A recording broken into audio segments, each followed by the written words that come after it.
सुबह की ताजी हवा में रफी साहब की आवाज गूंज रही थी। वह अपने रियाज में मग्न थे। उनकी आवाज में एक अलग ही जादू था।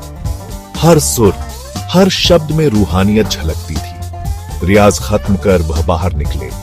सूरज की किरणें धीरे धीरे जमीन पर फैल रही थी। चिड़ियों की चहचहाहट से वातावरण खुशनुमा हो गया था। रफी साहब गहरी सांस लेते हुए अपनी गाड़ी की तरफ बढ़े।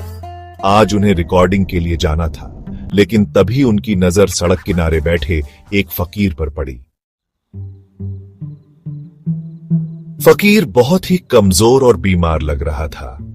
उसके शरीर पर फटे पुराने कपड़े थे। उसके सामने एक कटोरा पड़ा था जो खाली था। वह कमजोर आवाज में दुआ मांग रहा था। रफी साहब का दिल उस फकीर को देखकर भर आया। उन्होंने अपनी गाड़ी रुकवाई और नीचे उतर गए। वह धीरे धीरे फकीर के पास गए।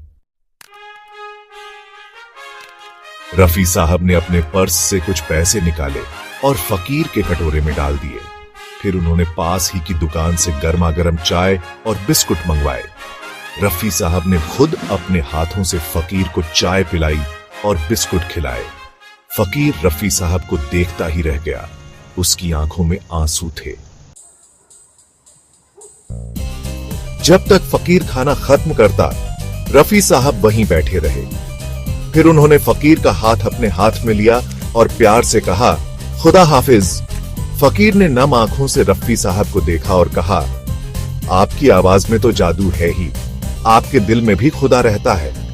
रफी साहब मुस्कुराते हुए वहां से चले गए। उनके जाने के बाद भी फकीर की दुआएं उनके साथ थीं।